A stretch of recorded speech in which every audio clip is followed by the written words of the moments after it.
Hello everybody, welcome to Red Tool House. On our YouTube channel we talk about all things homesteading and try to implement some of those things on our rural 100 acres here in southern West Virginia. Well, have you ever wondered how the early homesteaders, the colonists of the United States, were able to come in and clear land so quickly enough that they could grow crop and be able to sustain themselves? Obviously they didn't have the modern conveniences that we had with the chainsaw. So how are they able to do that, to clear the land so quickly, to get a crop growing, and to sustain some livestock? Well, we're going to talk about that today in our video. But first I wanted to give a quick update. In Friday's video, I'll post a link to it here, we announced we were doing some tree work for Union Mission so the guys could get their agricultural program expanded and the men and women in the program could take advantage of that. And I put a call out to you all to help us raise some money to get them a chainsaw. And I set a goal for $500. And that was, the time of recording this video, that was 4 days ago. And we have already exceeded that goal.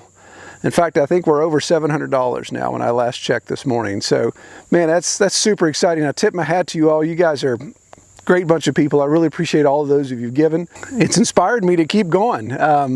We'll let that stay open for another couple days, maybe a week or so. And if more people want to contribute, then we'll get a nicer saw. We'll get 2 saws. We'll definitely get the safety equipment we need. We'll get everything those guys need to be able to safely operate some chainsaws up there and get that land cleared. So man, I really appreciate you all doing that. Thank you so much. Well, back to our topic at hand. Can you imagine what it would take as a frontiersman to fell a tree this size with an axe by hand? Or there are other options, of course. I could have used a buck saw or a crosscut saw. But you look at the tree this size, you think, well, that's a decent sized tree, Troy. But if you go back to colonial times, the 1700s and the 1600s, where Europeans were just settling this country, there were virgin stands of forest that this tree would be middle-aged compared to what you would find in the forest. There's accounts of, especially in West Virginia, there's accounts of trees that are 6 feet in diameter, 8 feet in diameter, 12 feet in diameter, these huge trees that were part of a virgin stand. So can you imagine being a homesteader and coming in and seeing a tree 6 times the diameter of this guy and saying, okay, I've got this to work with to put it on the ground, and I got to get it on the ground so I can get the canopy opened up so I can raise a crop or I can have my animals graze to provide for my family.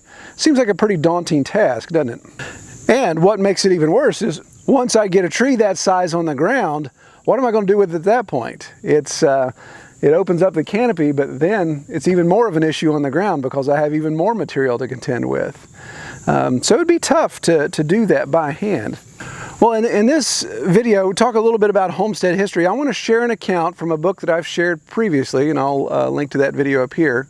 But it's American history told by contemporaries. So in this book, I want to share an account by Francois Jean, who was the Marquis de Chastellux. He served under General Rochambeau in the Revolutionary War, when the French supported the revolutionaries, the Americans, in their fight for independence. But he was able to spend some time at the end of the Revolutionary War traveling the colonies. And he wrote a brief account of his time there. Well, in Francois' account, he's amazed that a man with fortitude, a hardworking man, could acquire 150 acres on credit. Within a year, he could have that land cleared enough to raise a crop, and to raise some livestock, and to move his family in, build a dwelling. And then with as quickly as 5 years, he could have enough of a crop that he's produced enough income to pay off the debt he acquired in purchasing his land. At that point, Francois noted that man could then build a more suitable house that would rival anything that he had seen in the French countryside. Any man who is able to procure a capital of 500 or 600 livres of our money, or about 25 pounds sterling, and who has strength and inclination to work, may go into the woods and purchase a portion of 150 or 200 acres of land, which seldom costs him more than $1 or 4 shillings and 6 pence an acre, a small part of which only he pays in ready money. There he conducts a cow, some pigs or a full sow, and 2 indifferent horses which do not cost him more than 4 guineas each. To these precautions he adds that of having a provision of flour and cider. So as Francois points out there, a man could buy, with a small amount of cash up front, could buy 150 to 200 acres on credit. And of course buy some other provisions, basic provisions. He could buy some livestock, some other provisions, and of course a little bit of alcohol to help keep things rolling. Francois goes on to explain how that settler would begin the process of clearing his land. Provided with this first capital, he begins by felling all the smaller trees and some strong branches of the large ones. These he makes use of as fences to the first field he wishes to clear. He next boldly attacks those immense oaks or pines, which one would take for the ancient lords of the territory he is usurping. He strips them of their bark or lays them open all round with his axe. These trees, mortally wounded, are the next spring robbed of their honors. Their leaves no longer spring, their branches fall, and their trunk becomes a hideous skeleton. This trunk still seems to brave the efforts of the new colonist, but where there are the smallest chinks or crevices, it is surrounded by fire, and the flames consume what the iron was unable to destroy. You know, that's a fascinating concept, and I've read multiple accounts of that, about how frontiersmen and settlers would do that. Instead of trying to get this tree on the ground, they would simply come around and strip the bark or ring it with their axe. So instead of trying to fell it, they're just going to go around and ring the whole thing, so it causes the tree to die. So within the next season, that tree has lost all of its vegetation, and even small limbs start to fall. But that opens up the canopy, so the farmer is not having to contend with A, the shade from all the tree with the canopy, but B, he doesn't have to worry about cutting it up either. And eventually he could start working it down to the point that he'd get down to the log, and at that point decide whether it was worth trying to take down and hew into cabin material, or just simply burn it where it stands.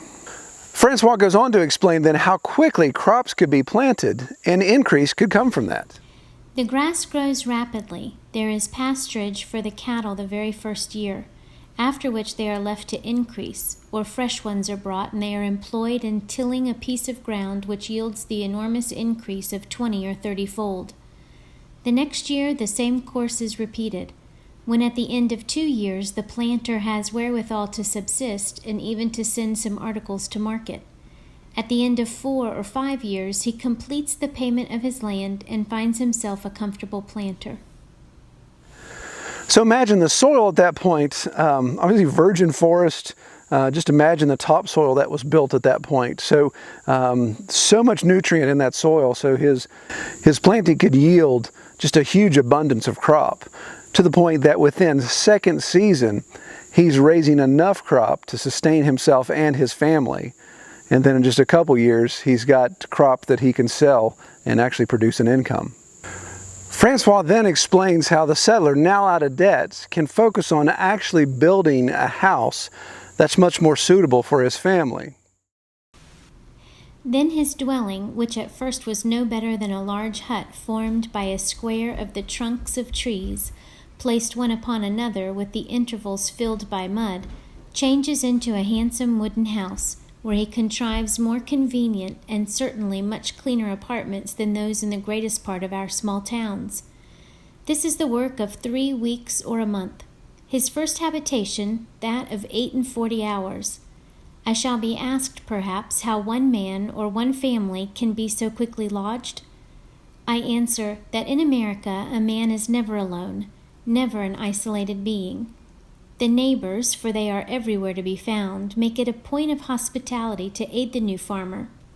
A cask of cider drank in common and with gaiety, or a gallon of rum, are the only recompense for these services. You know, that account is just absolutely fascinating. I love source documents. I love going back to original accounts of historical experiences like this. Can you imagine, though, being able to acquire that kind of land on credit, B, being able to clear it and B, living off of it that quickly? C, being able to be completely out of debt within 4 or 5 years just because of the land has yielded so much. And then also being able to have that camaraderie with neighbors and fellow settlers there. It seems really romantic. It's just an incredible concept, and you think of those times will never happen again. And while it does seem that way, and I agree that would be really great to be able to be in that situation. Of course, there were some downsides to living in the 1700s in colonial America. You had disease, you had Indian attacks, you had a shorter lifespan. Just kind of things that really take the fun out of it. But it really excites me to go back and look at some of this documentation, historical accounts pertaining to homesteading and colonization in our country. So do you think that's possible today? Is it possible for we as homesteaders to acquire land? Again, being able to buy 150 to 200 acres of land these days, no matter where you are, is still going to require a pretty good outlay of cash. So I think just the way things have gone in our culture and society, I don't know that you could acquire that much land and be able to produce a crop to be able to pay off your debt. Hey, just the land in general. But in today's society, modern conveniences that we still want to have, electricity, whether it's solar or on-grid, running water, indoor plumbing, all those things, of course, raise the stakes on our costs. So unless we are completely going to shun all of that and go back to 17th century technology and 17th century lifestyle, it'd be pretty tough to do. And of course, there's now the variables of taxes and all those things that have to be paid. So I don't think we can recreate that these days, but it's nice to romanticize and fantasize about how that could have been done back then. Well, if you like these historical videos, comment below, give me a thumbs up, and subscribe if you haven't. And be sure to check us out every Monday, Wednesday, and Friday. And also check out our website, redtoolhouse.com. Take care, everybody.